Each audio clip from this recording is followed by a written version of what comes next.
لا حول ولا قوة إلا بالله العلي العظيم. أعوذ بالله من الشيطان الرجيم. بسم الله الرحمن الرحيم. الحمد لله رب العالمين. الصلاة والسلام والتحية والإكرام على محبوب رب المشرقين والمغربين جد الحسن والحسين أبي القاسم محمد. اللهم صل على محمد وآل محمد وعلى أهل بيته الأطيبين الأطهرين المعصومين المظلومين الذين أذهب الله عنهم الرجس وطهرهم تطهيرا. اللهم صل على محمد وآل محمد ولعنة الله على أعدائهم أجمعين من يوم عداوتهم إلى قيام يوم الدين. أما بعد، قال الله الحكيم في كتابه الكريم وهو أصدق الصادقين وقوله الحق. بسم الله الرحمن الرحيم. ولا تقولوا لمن يقتل في سبيل الله أمواتا بل أحياء. صلوات پڑھے محمد و آل محمد پر.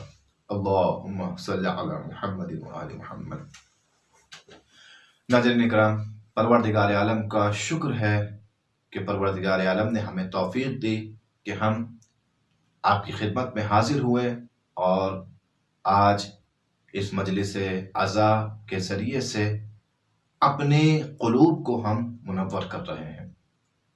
خدا کا شکر ہے کہ پروردگار عالم نے ہمیں یہ توفیق دی ہے کہ ہم ان مناسبات پر مجالس عزا کا انعقاد کرتے ہیں اور ان مجالس عزا کے ذریعے سے ہم اپنی زندگی میں ہم اپنے ایمان میں اضافہ کرتے ہیں. عزیزان گرامی، آج اس مجلس عزا کا انعقاد کیا گیا ہے ایک عظیم شہید کی یاد میں. کون؟ شہید نمر، باقر النمر، وہ عظیم ذات کہ جس کی شہادت نے ساری دنیا میں کوہرام مچا دیا، جو اپنی شہادت کے ذریعے سے ساری دنیا کے دلوں میں چھا گیا. گویا آل سعود نے سوچا کہ ہم شہید کر دیں گے تو مر جائے گا، مگر وہاں شہید کیا اور شیخ نمر تمام دنیا کے تمام شیعوں میں ان کے دلوں میں زندہ ہو گئے. یہ شہید، آج اس شہید کے متعلق گفتگو ہے. آج مجلس عزا کا عنوان باقر النمر ہے، یعنی ایک ایسا مجاہد، ایک ایسا شہید کہ جس نے شہید ہو کر، جس نے جام شہادت نوش فرما کر اپنے ملک میں شیعت کا دفاع کیا اور اپنے حق پر ہونے کا اور اہل بیت کا چاہنے والا ہونے کا ثبوت دیا ہے. عزیزان گرامی، شہادت بہت عظیم فلسفہ ہے، شہادت بہت عظیم مرتبے کا نام ہے. پہلے ہم سمجھیں کہ شہید کسے کہتے ہیں. شہید کسے کہتے ہیں؟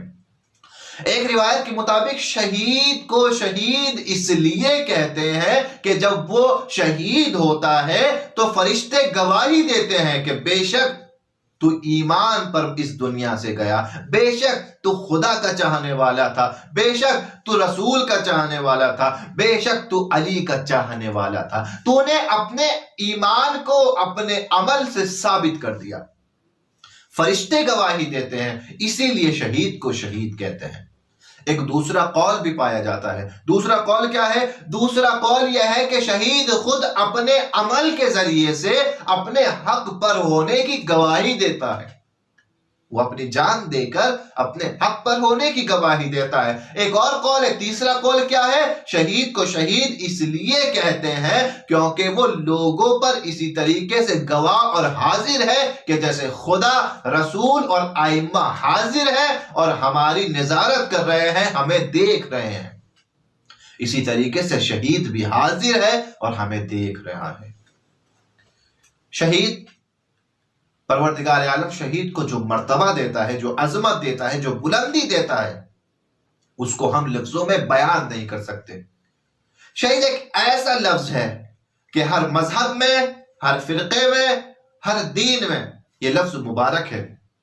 آپ کہیں بھی جائیں، کسی بھی مذہب میں جائیں، جو اس مذہب میں اور جو اس دین میں شہید ہوئے ہوں گے، ان لوگوں کو وہ نیک ذکر کے ساتھ میں یاد کرتے ہیں، ان کا احترام کرتے ہیں اور ان کو اپنی زندگی کا آئیڈیل سمجھتے ہیں۔ مگر دین اسلام نے شہداء کے متعلق ایک عجیب فکر دی ہے۔ وہ کیا فکر ہے؟ وہ شہداء کے مرنے کے بعد بھی زندہ ہونے کا اعلان ہے کہ قرآن مجید میں پروردگار عالم نے کیا، ہرگز ان لوگوں کو، کون لوگ کہ جو خدا کی راہ میں مارے گئے، مردہ نہ کہنا، بل احیاء، وہ زندہ ہیں۔ خدا بند عالم منع کر رہا ہے کہ جو لوگ خدا کی راہ میں مارے گئے انہیں مردہ نہ کہنا، وہ زندہ ہے اور خدا کے نزدیک رزق پا رہے ہیں۔ یعنی موت کے بعد زندہ رہنے کا فلسفہ شہیدوں کے متعلق فقط اسلام نے دیا ہے۔ اسلام کہتا ہے، دین کہتا ہے کہ شہید مرتا نہیں ہے، شہید زندہ رہتا ہے۔ شہید مرتا نہیں ہے، شہید زندگی دیتا ہے، شہید زندگی بانٹتا ہے۔ اسلام نے جس فلسفے کو پیش کیا، واقعاً اس فلسفے کو سمجھنا تھوڑا مشکل ہے، لیکن اگر اس فلسفے کو سمجھ گئے تو شہید کی عظمت کا اندازہ ہم لگا سکتے ہیں۔ موت بہت طریقے کی موت ہے، موت کے کئی طریقے ہیں، اور ہم جب علماء کی طرف رجوع کرتے ہیں، کتابوں کو پڑھتے ہیں، تو ہمیں موت کے مختلف طریقے نظر آتے ہیں۔ ایک موت، موت طبیعی ہے۔ طبیعی یعنی قدرتی موت۔ انسان کا جسم اب اس قابل نہیں رہا کہ وہ اور اس دنیا میں رہ سکے، اس کے جسم نے انسان کا ساتھ چھوڑ دیا اور اب انسان پروردگار عالم کی طرف پلٹ کر چلا گیا۔ یہ طبیعی اور قدرتی موت ہے، یہ طبیعی موت ہے۔ اس کے علاوہ ایک موت ہوتی ہے موت حادثاتی موت۔ کوئی حادثہ ہوا، کوئی حادثہ پیش آیا، خدا نہ کرے ایکسیڈنٹ ہو گیا، یا مثلا کشتی میں جا رہے تھے کچھ لوگ ڈوب گئے، یا ایروپلین میں جا رہے تھے ایروپلین کریش ہو گیا اور لوگ مر گئے، یہ حادثاتی موت ہے۔ موت کی ایک قسم ہلاکت ہے، یعنی انسان کسی کم ارزش چیز کے لیے اپنی جان کو قربان کر دے، اپنی جان دے دے، کم ارزش چیز کے لیے مر جائے، ایسی چیز کہ جس کی قیمت نہ ہو، نہ دنیا کی نظر میں اور نہ خدا کی نظر میں، ایسی چیز کے لیے اپنی جان کو گوا بیٹھے، اسے ایک ہلاکت کہتے ہیں۔ پستی کی موت، ہلاک ہو جانا، یعنی انسان دنیا طلبی کے لیے اپنی جان دے دے، چند سکوں کے لیے اپنی جان سے چلا جائے، یہ ہلاکت ہوتی ہے۔ چوتھی قسم موت کی، یعنی انسان خود اپنی مرضی سے اپنی زندگی کو تمام کر دے، جسے خودکشی کہتے ہیں، جو اسلام میں حرام بھی ہے اور اسلام نے سخت مذمت کی ہے، اور روایات بتاتی ہیں کہ خودکشی کرنے والا کیونکہ مشرک اس دنیا سے جاتا ہے، اسی لیے بغیر حساب و کتاب کے جہنم میں خدا اسے داخل کرے گا۔ اور اسی طریقے سے موت کی ایک قسم ہے شہادت، شہید ہو کے اس دنیا سے جانا۔ یہ پانچویں قسم اتنی افضل اور اتنی اشرف ہے کہ اسی قسم کی آرزو ہر نبی نے کی ہے، ہر امام نے کی ہے۔ سب کو شہادت کی آرزو تھی، اور آپ دیکھیں گے روایات میں ملتا ہے کہ مولا علی علیہ السلام کو شہادت کی اتنی آرزو تھی کہ دعائیں کرتے تھے کہ پروردگار مجھے شہادت نصیب ہو جائے، مجھے بھی شہادت نصیب ہو جائے۔ لہذا موت کا سب سے بہتر طریقہ شہادت ہے۔ یہ دنیا سے ہمیں جانا ہے، اس دنیا سے جانا ہے، زندگی تمام ہونی ہے، زندگی ختم ہونی ہے، یہ جسم فانی ہو جانا ہے۔ جب یہ جسم فنا ہونا ہی ہے تو کیوں نہ خدا کی راہ میں فنا ہو۔ جب ہمیں مرنا ہے، یہ طے ہے، یہ حتمی ہے کہ ہمیں مرنا ہے، ہمیں موت آنی ہے، تو کیوں نہ خدا کے دین کے لیے یہ جان جائے، کسی پاک مقصد کے لیے یہ جان جائے، اور جب یہ جان کسی پاک مقصد کے لیے جائے گی تو اب یہ موت نہیں کہلائے گی بلکہ شہادت کہلائے گی۔ ایک صلوات پڑھے محمد و آل محمد پر، اللہم صلی علی محمد و آل محمد۔ پہلا اجر اور پہلی عظمت جو شہید کو پروردگار دیتا ہے وہ یہ کہ شہید مرتا نہیں ہے، زندہ ہوتا ہے۔ شہید زندہ ہے، شہید مرا نہیں ہے، بلکہ پروردگار عالم یہ سوچنے سے بھی منع کرتا ہے کہ ان کو مردانہ سوچا جائے۔ اسی طریقے سے استاد دانشمند جو ایران کے ایک قوی سخنور ہے، خطیب ہے، وہ اپنی مجلس میں اس واقعے کو بیان کرتے ہیں۔ استاد دانشمند کہتے ہیں کہ ایک مرتبہ میرا ایک دوست تھا، وہ میرے پاس آیا، وہ تہرانی تھا، اس نے اس واقعے کو مجھ سے بیان کیا۔ وہ کہتا ہے کہ ہمیں تہران سے اس جگہ پر بھیجا گیا کہ جہاں ایران اور عراق کی جنگ چل رہی تھی، اور وہ جنگ ایران اور عراق کی جنگ چل رہی تھی تو ایران کی طرف سے اتنے شہید ہوئے تھے کہ بعض لوگوں کی میت کو لانے کا، اٹھانے کا وقت نہیں تھا، لہٰذا جو دوسرے سپاہی ہوتے تھے جلدی جلدی میں وہی میدان کارزار میں اس میت کو دفن کر دیتے تھے اور دوبارہ اپنے کام پر اور اپنی جنگ میں مصروف ہو جاتے تھے۔ جب یہ جنگ ختم ہو گئی تو کچھ لوگوں کو یہ عہدہ ملا، کچھ لوگوں کو یہ کام سپرد کیا گیا کہ آپ اس طریقے سے جو جنازے دفن کیے گئے ہیں ان جنازوں کو ڈھونڈیں، تاکہ ان جنازوں کو، شہداء کے جنازوں کو ہم ڈھونڈ لیں، اور ڈھونڈنے کے بعد عزت و اکرام کے ساتھ میں ان کی تشییع جنازہ کی جائے اور لوگوں کے سامنے بتایا جائے کہ یہ بھی اس میدان میں شہید ہوئے تھے۔ لہذا یہ شہداء کو ڈھونڈنے کا، ان کے جنازوں کو ڈھونڈنے کا کام ایک تہرانی انسان کو ملا، ایک مرد تہرانی کو ملا۔ وہ تہران سے وہاں جاتا ہے اور جانے کے بعد میں اپنے اس کام میں مصروف ہو جاتا ہے۔ لہذا جب اپنے گھر سے نکلتا ہے اور اس میدان میں جاتا ہے کہ جہاں احتمال ہوتا ہے کہ شاید یہاں شہداء کی لاشیں دفن کیے گئے ہوں گے، وہاں وہ کھدائی کرنے کا حکم دیتا ہے۔ وہاں مزدور کھدائی کرنا شروع کرتے ہیں۔ اب جیسے ہی کھدائی کرنا شروع کرتے ہیں، گھر سے اس کے فون آتا ہے، اور فون پر اس کی زوجہ جو ہوتی ہے وہ کہتی ہے کہ جلدی سے گھر آ جائیں، آپ کے بچے کی طبیعت بہت خراب ہے، اسے بہت تیز بخار ہے۔ اب وہ ادھر کہتا ہے کہ ٹھیک ہے میں گھر آتا ہوں یا کسی اور کو بھیجتا ہوں۔ جیسے ہی وہ یہ بات اپنی بیوی سے کرتا ہے، اپنی بیوی سے کہتا ہے، ویسے ہی اللہ اکبر کی صدا بلند ہوتی ہے۔ پوچھا کیا ہوا؟ کہ ایک شہید کا جنازہ نکلا ہے، یہاں ایک شہید ملا ہے۔ ان کے جنازے کو باہر نکالتے ہیں، اور جیسے ہی اس کے جنازے کو باہر نکالتے ہیں اس کی تکریم کے لیے، اس کی تکریم کے لیے پہلے اسے وہاں سے ہاسپٹل لے کے جایا جاتا ہے، پھر پہلے اس کو وہاں سے اسپتال لے کے جاتے ہیں، اور پھر اسپتال لے جانے کے بعد میں جب وہاں تمام کام انجام پاتے ہیں، پھر وہاں سے اس کو اس جگہ پر لے کے جاتے ہیں کہ جہاں اس کی تشییع جنازہ ہونی ہے، اس کو اس جگہ پر پہنچایا جاتا ہے۔ اسی کام میں پورا دن اس کا بیت جاتا ہے، پورا دن گزر جاتا ہے، اور وہ اپنی اس بات کو بھول جاتا ہے کہ جو اسے اس کی بیوی نے کہی تھی۔ اب رات کو تمام کام سے فارغ ہونے کے بعد اپنے گھر پہ پہنچتا ہے، دق الباب کرتا ہے، اور جیسے دق الباب کرتا ہے اس کے ذہن میں آتا ہے کہ میری بیوی کا صبح فون آیا تھا اور اس نے مجھ سے کچھ کہا تھا، مگر شہید کا جنازہ نکلا اور میں اس کی اس بات کو بھول گیا اور پھر اسی شہید کے کام میں مصروف ہو گیا۔ اس نے کہا تھا میرا بچہ بیمار ہے، میرا بچہ مریض ہے۔ لہٰذا ایک دل میں خوف اور ڈر پیدا ہوا کہ نہ جانے اب بچے کی حالت کیسی ہوگی۔ جیسے دروازہ کھلا تو دیکھا کہ بچہ دوڑ کے آیا، دوڑ کے بابا کو کلیجے سے لگا لیا۔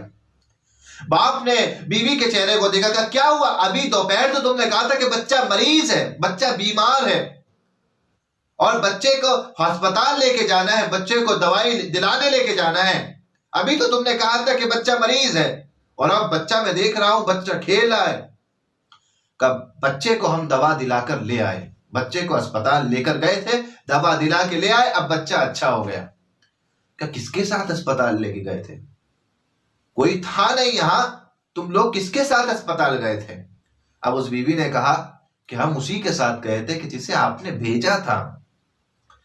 ایک شخص آیا تھا اور کہا تھا کہ وہ مصروف ہے، انہوں نے مجھے بھیجا ہے کہ آپ کے بچے کو اسپتال لے کے جاؤں، لہٰذا وہ بچے کو اسپتال لے کر گیا اور دوائی دلا کر لے آیا۔ اس وقت سے بچے کا حال بہت اچھا ہے۔ اب یہ شخص پریشان ہوا، پریشان ہونے کے بعد کہتا ہے کہ میں نے خدا کی قسم کسی کو نہیں بھیجا تھا، حقیقت تو یہ ہے میں خود بھول گیا تھا اور اب مجھے یاد آیا ہے۔ لیکن وہ کون تھا کہ جو ہمارے اور تمہارے درمیان ہونے والی اس بات سے واقف تھا؟ اس کے کچھ سمجھ میں نہیں آیا۔ بس جب کچھ سمجھ میں نہیں آیا، اس نے اپنی جیب سے موبائل نکالا اور موبائل سے اس شہید کا فوٹو دکھایا کہ جس شہید کا جنازہ آج اس نے نکالا تھا، جس شہید کا جنازہ اسے آج ملا تھا۔ جیسے ہی وہ فوٹو دکھاتا ہے، اس کی بیوی کہتی ہے خدا کی قسم یہی وہ آدمی تھا، یہی وہ جوان تھا کہ جو میرے بچے کو لے کر گیا تھا اور میرے بچے کو دوا دلا کے لایا تھا۔ یہ آدمی حیران ہوتا ہے، اپنے بچے کا ہاتھ پکڑتا ہے اور اطمینان قلب کے لیے اسی ڈاکٹر کے پاس جاتا ہے کہ جس ڈاکٹر کے پاس وہ جوان لے کر گیا تھا۔ اب اس ڈاکٹر کے پاس جانے کے بعد میں فوٹو دکھاتا ہے اور کہتا ہے کہ یہ جوان یہاں آیا تھا؟ کہا ہاں، ہم نے اسے دیکھا تھا، بڑا خوش اخلاق تھا، بڑا نیک انسان تھا، چہرے سے عجیب سجدے کے آثار اس کے نمایاں تھے۔ کہا اس نے میرا بچہ مریض تھا، یہ بچے کو لے کے دوا لینے آیا تھا۔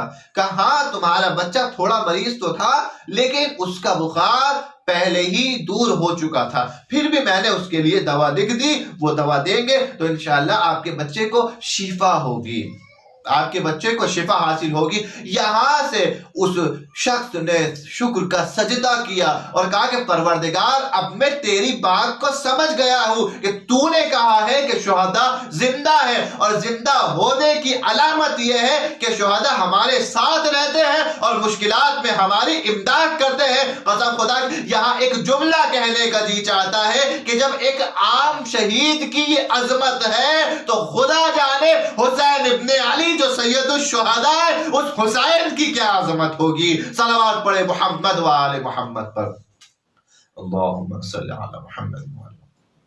جب ایک شہید کی عظمت ہے کہ لوگوں کی مشکلات میں لوگوں کو کام آ سکتا ہے، تو وہ جو شہید اسے سید الشہداء کہتے ہیں اس کی کیا عظمت ہوگی۔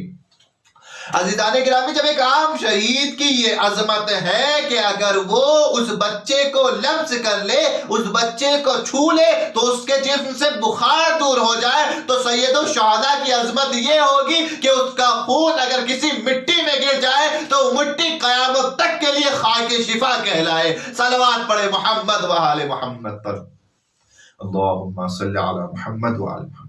یہ عظمت پروردگار عالم نے شہداء کو دی ہے کہ شہداء زندہ ہیں، شہداء ہماری امداد کرتے ہیں، شہداء ہمارے کام آتے ہیں۔ عزیزان گرامی، اگر ہم اپنی کسی مشکل میں شہداء کو وسیلہ بنائیں تو خدا ہماری اس مشکل کو آسان کر دے گا۔ اگر ہم شہداء کے وسیلے سے دعا مانگے، پروردگار اس دعا کو مستجاب کرے گا۔ یہ شہداء کو پروردگار نے عظمت دی ہے، اسی لیے جب بدر کے شہداء سے، بدر کے شہیدوں سے رسول خدا نے گفتگو کی ہے، وہ لوگ کہ جو بدر میں شہید ہو گئے تھے ان سے گفتگو کی ہے، تو ان سے پوچھا، اسی آیت کے شان نزول میں یہ بات لکھی ہوئی ہے کہ ان لوگوں نے جو اپنی جان کا نذرانے کو رسول کی خدمت میں بدر کے میدان میں پیش کیا، تو خدا نے کہا کہ اے میرے بندو بتاؤ کیا چاہتے ہو، اے میرے بندو بتاؤ تمہاری آرزو کیا ہے۔ تو شہدائے بدر نے کہا پروردگار ہماری یہ آرزو ہے کہ ہماری یہ آرزو ہے دوبارہ ہمیں زندہ کر تاکہ دوبارہ رسول کی رقاب میں جنگ کرے اور دوبارہ شہادت کا جام نوش فرمائیں۔ پروردگار عالم نے کہا کہ تمہاری آرزو بڑی نیک ہے، مگر میں نے جو لکھ دیا ہے وہ حتمی فیصلہ ہے اور میں نے معین کیا ہے کہ ایک انسان کو ایک بار دنیا میں بھیجوں گا، اس کے بعد دوبارہ اسے زندگی عطا نہیں کی جائے گی، لہذا کوئی اور آرزو ہو تو بیان کرو۔ اب رسول خدا صلی اللہ علیہ وسلم کہتے ہیں تو شہداء نے جواب یہ دیا کہ پروردگار دوسری آرزو ہماری یہ ہے کہ ہم جن نعمتوں میں ہیں، ہم جس حالت میں یہاں ہیں، ہماری حالت سے دنیا کو آگاہ کر دے، یہاں یہ آرزو تمہاری پوری کروں گا۔ قرآن مجید میں اعلان کر دیا، اے لوگو ان کے بارے میں کہ جو خدا کی راہ میں مارے گئے، ہرگز یہ نہ کہنا کہ مر گئے بلکہ زندہ ہیں اور خدا کے نزدیک رزق پا رہے ہیں۔ فریحین بما آتاہم اللہ من فضل، اللہ نے جو اپنے فضل سے انہیں عطا کیا ہے ہے اپنے فضل سے جو اللہ نے انہیں دیا ہے وہ اس پر خوش ہے اور اپنی زندگی کو پروردگار عالم کے نزدیک گزار رہے ہیں۔ صلوات پڑھے محمد و آل محمد پر، اللہم صلی علی محمد و آل۔ تو پہلی عظمت یہ شہید کی عظمت ہے، شہداء کی عظمت ہے۔ اگر ہم دوسری طرف دیکھیں تو جتنی پروردگار عالم نے شہید کو عظمت دی ہے، عالم کو بھی وہی عظمت پروردگار عالم نے عطا کی ہے۔ جہاں شہید کے بارے میں فرماتا ہے کہ شہداء زندہ ہے، وَلَا تَقُولُوا لِمَن يُقْتَلُ فِي سَبِيلِ اللَّهِ أَمْوَاتٌ بَلْ أَحْيَاءٌ عِندَ رَبِّهِمْ يُرْزَقُونَ۔ وہی علماء کے بارے میں رسول فرماتے ہیں العلماء باقون ما بقي الدهر، علماء بھی تب تک باقی رہیں گے کہ جب تک یہ دنیا باقی ہے۔ یعنی نہ شہید مرتا ہے نہ عالم مرتا ہے۔ شہید کو اس کی شہادت زندہ رکھتی ہے، عالم کو اس کا علم زندہ رکھتا ہے۔ شہید شہادت دے کر دین کی حفاظت کرتا ہے، عالم اپنے علم کے ذریعے سے دین کی حفاظت کرتا ہے اور دین کے پیغام کو دوسروں تک پہنچاتا ہے۔ العلماء باقون ما بقي الدهر، اور دوسری حدیث میں ارشاد ہوتا ہے کہ العلماء ورثۃ الانبیاء، یہ علماء انبیاء کے وارث ہوتے ہیں۔ اگر انبیاء کے پاس علم تھا تو علماء علم کے وارث ہیں، اگر انبیاء کے پاس تقوی تھا تو علماء تقوی کے وارث ہیں، اگر انبیاء کے پاس حلم تھا تو علماء حلم کے وارث ہیں، اگر انبیاء کے پاس شجاعت تھی تو علماء شجاعت کے وارث ہیں، اگر انبیاء کے پاس صبر تھا تو علماء صبر کے وارث ہے، اگر انبیاء کے پاس شکر تھا تو علماء شکر کے وارث ہیں۔ یعنی جتنی فضیلتیں پروردگار عالم نے نبیوں کو دی، یہ علماء ان تمام فضیلتوں کے وارث قرار پائے ہیں۔ صلوات پڑھے محمد و آل محمد پر، اللہم صلی علی محمد۔ لہذا اگر انبیاء کی فضیلتوں کو درک کرنا ہے تو ان علماء کو درک کر لینا۔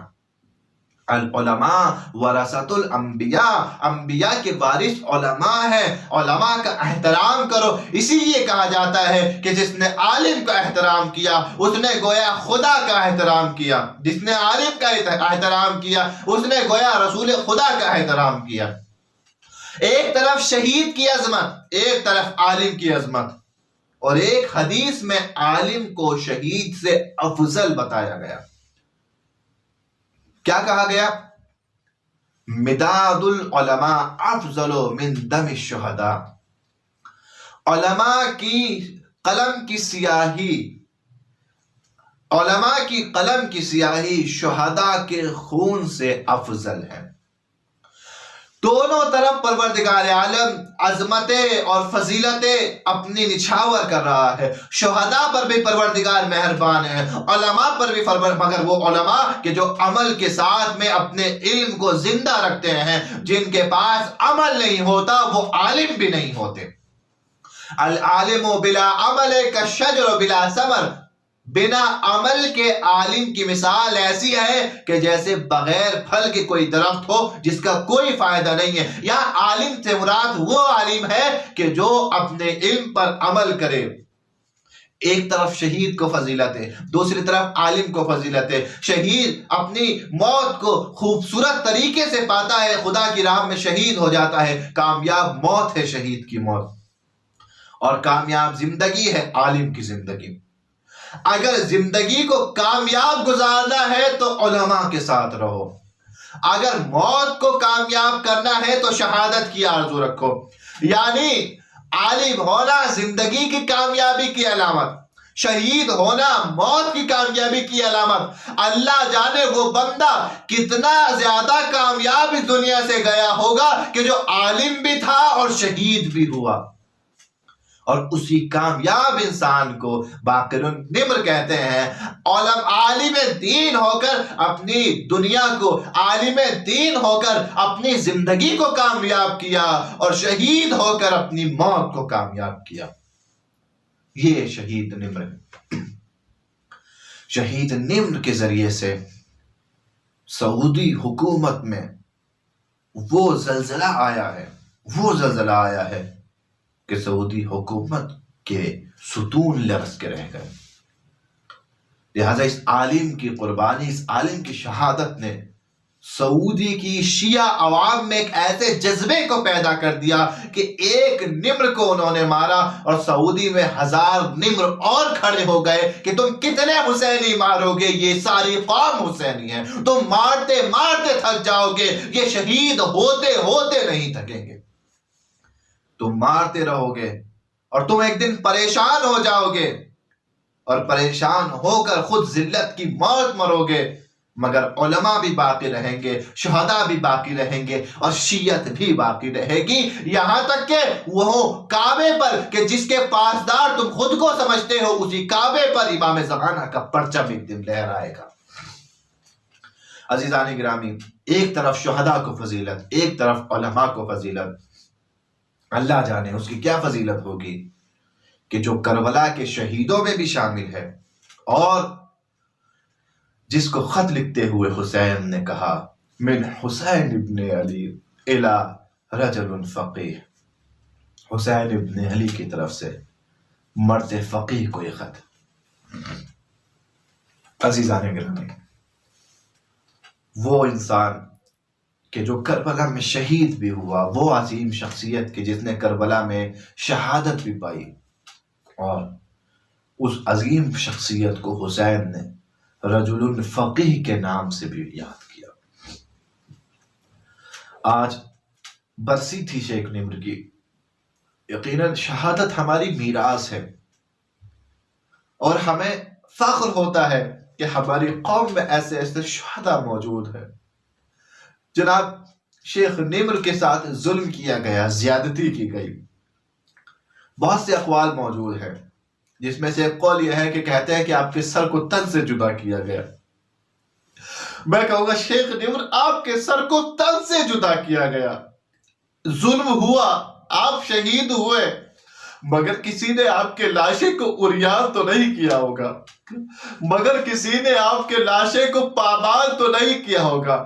آپ شہید ضرور ہوئے مگر آپ کے لاشے کی بے حرمتی نہیں کی گئی۔ سلام حسین ابن علی پر، مگر ہائے افسوس حسین فرزند رسول، علی کا لخت جگر، فاطمہ زہرا کا جایا، 3 دن پیاسا بھوکا، 3 دن کا بھوکا پیاسا شہید بھی ہوا، اور شہادت کے بعد اس کی لاش پر گھوڑوں کو دوڑایا گیا۔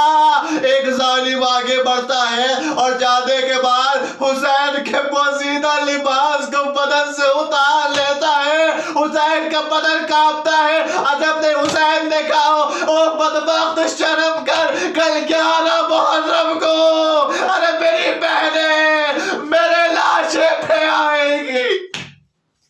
جزاکم اللہ۔ عزیزان گرامی، شیخ نمر کی شہادت مظلومانہ شہادت تھی۔ میں کہوں گا اے باقر النمر، آپ شہید ضرور ہوئے مگر ذرا اتنا بتا دیجئے، شہادت کے بعد آپ کی بچی کے تماچے نہیں لگائے ہوں گے، شہادت کے بعد آپ کی ماں بہنوں کو، آپ کے گھر کی عورتوں کو بے مقنا و چادر نہیں کیا گیا ہوگا، مگر کربلا حسین شہید ہو گئے، شام غریبہ خیموں میں آگ لگائی گئی، ایک 4 سالہ بچی ہے، ارے کبھی اس خیمے سے اس خیمے میں جاتی ہے، دامن میں آگ لگی ہوئی ہے۔ اے حمید ابن مسلم، ارے ذرا کوپے کا رستہ بتا دے، دادا سے شکایت کروں گی۔ ارے کیا مسلمان یتیموں کو ایسے ہی تسلی دیتے ہیں؟ الا ولعنت اللہ علی قوم الظالمین، سیعلم الذین ظلموا ای منقلب ینقلبون۔